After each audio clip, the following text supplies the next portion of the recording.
Ouais, t'as 10 Je heures. vous remercie de votre permission. On n'a pas de problème. Et... Ça va? Et ben, les amis ont proposé une belle proposition. En général, j'accepte pas très facilement les propositions. Mais là, puisqu'elle était intelligente, j'achète. Plutôt, je vais essayer de revendre. Et la Higueret à Ramban, la fameuse lettre que Rabbi Moshe ben Nachman dit le Nachmanide, qui était un imminent kabbaliste, on le sait très bien, il était en fait spécialiste dans tous les stades de la Torah, et je n'exagère pas. C'était d'un côté un des élèves de Tosafiste, dit Ahmed Sorfat, c'est aussi un élève de Ahmed Sfarad, n'est-ce pas? C'était le maître du Rashba, entre autres, le fameux Rashba. C'était aussi un des plus grands kabbalistes, celui qui peut voir son pirouche du Ramban sur la Torah, qui est basé fortement, entre autres, sur la Kabbalah, comme ce que lui-même le déclare dans l'introduction, dans son explication sur la Torah, le pirouche à Ramban sur la Torah. Ne parlons pas de la profondeur de ses explications dans le Talmud, Hidouché à Ramban sur le Talmud, qui sont apparemment celui qui est le commentateur le plus difficile à décortiquer, c'est le Ramban. Il parle de façon très succincte et très profonde. Donc pour bien décortiquer le fin fond de son intention, c'est travailler très long, très dur. Mis à part ça aussi, c'était un possèque, c'était un décisionnaire, donc vous avez compris un peu de qui il est question. Et voilà, qu'il a écrit une lettre à son fils. Et cette lettre-là, en fait, elle a servi encore beaucoup d'autres enfants, d'autres élèves qui sont comme des enfants. La voici.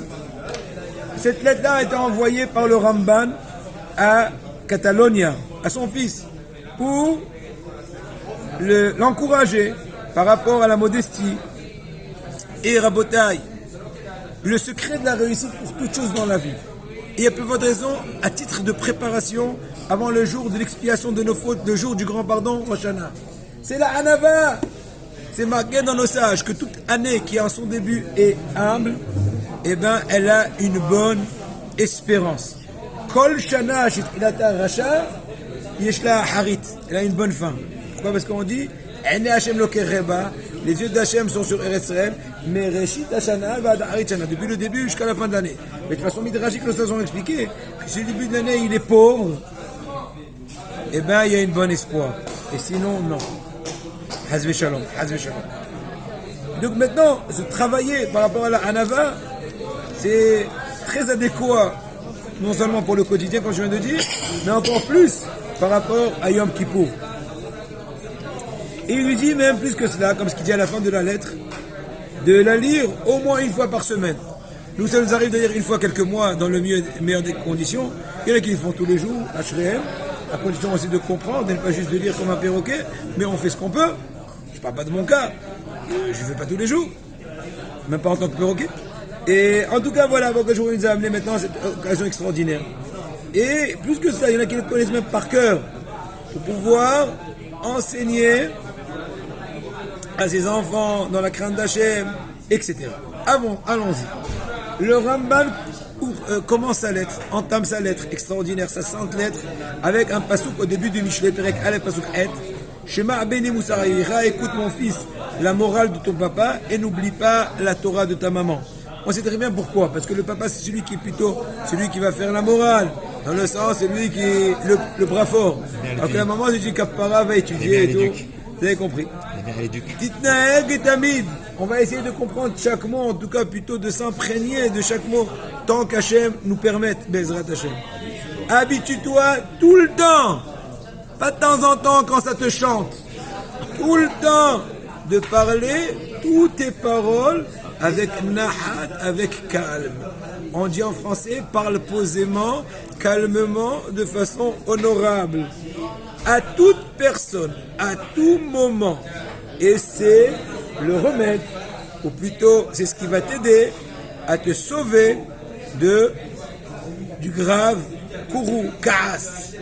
Pourquoi? Parce que le kaas, la colère, c'est la pire des vertus qui est vouée à faire fauter l'homme.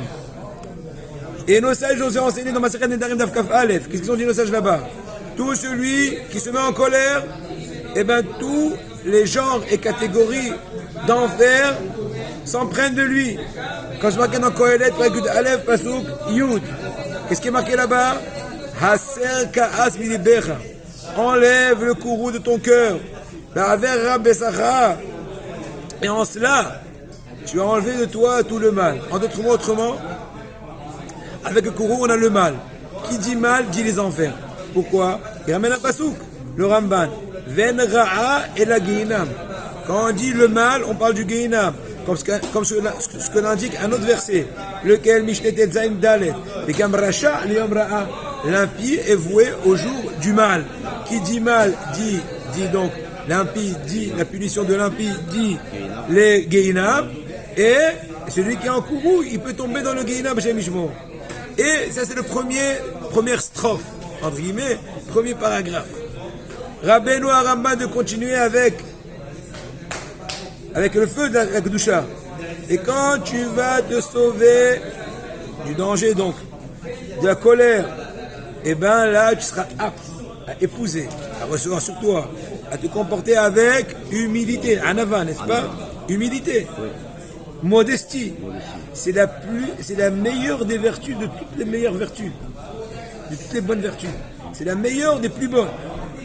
La bonne des plus bonnes. La plus bonne des bonnes. Chez Nehemar, comme c'est marqué dans Michelet, Shlomo Meler, Perek Kavod Pasuk Dalet. Ekev Anava Yirat Hashem. Le talon de la modestie, c'est la crainte d'Hachem. Rabotai, imaginez-vous que la crainte d'Hachem, quel degré c'est? La vraie crainte d'Hachem. La vraie crainte d'Hachem. Elle n'est relativement comme le talon que comme le talon de la modestie.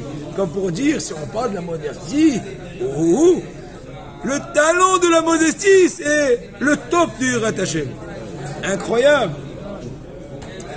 Avou Anava, et de par le biais de la modestie de Gilles Ramban, eh ben, tu vas accéder à, donc, on comprend très bien, comme ce qu'on vient de l'indiquer, à la vertu de la ira, de la crainte d'Hachem. Pourquoi? Parce que tu vas tout le temps donner sur ton cœur. En d'autres mots, tu vas réfléchir, tu vas vibrer, tu vas vivre tout le temps, incessamment. D'où tu viens, où tu vas, à quoi tu es voué, quelle est ton origine, quelle est ta fin. Terminus, tout le monde descend. Tu es vermine et des vers, comme des vers, il a vermine. De ton vivant, et bien, plus forte raison après la mort, devant qui tu vas donner des comptes et un jugement. Et c'est très bien ce que dit le Gaon de Vilna. C'est quoi la différence entre Din et Eshbon? Din, c'est la sentence, la punition en fonction de l'infraction. Eshbon, c'est beaucoup plus profond. On va calculer le temps d'étude qu'il aurait pu étudier au moment de l'accomplissement de la Avera. Donc il est doublement puni. 1, d'avoir mal agi. 2, d'avoir gaspillé son temps. Incroyable, c'est Din ve Eshbon. Devant le roi de l'honneur. On va se marquer dans Melachim. Avec E, Pasuk Avzaïm. Qu'est-ce qu'il est marqué là-bas dans Melachim? Voici les cieux des cieux ne pourront pas te contenir, toi Hachem. Parce que Hachem est infini, son jugement est très profond, il est infini. Qui peut se tenir devant Hachem? Av Kilibot Bene Adam, et même le cœur des humains, il dit le Ramban. C'est marqué dans Yirmiyah, Kav Gimel, Kav Dalet.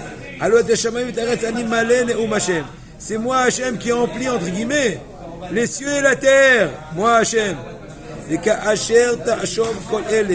tu le Rama après avoir bien réfléchi, inculqué, bien comprendre, concevoir tout ceci, ce que je viens de vous décrire, dit le Ramban, tu auras une grande crainte de ton Créateur.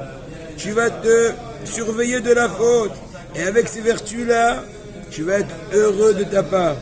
Et quand tu vas te comporter avec l'humilité, d'avoir honte de toute personne, de craindre la faute, eh bien, il y aura sur toi le souffle de la Shekhinah, la splendeur de son honneur, la vie du monde futur. Regardez à Boutaï, ces descriptions qui sont incroyables.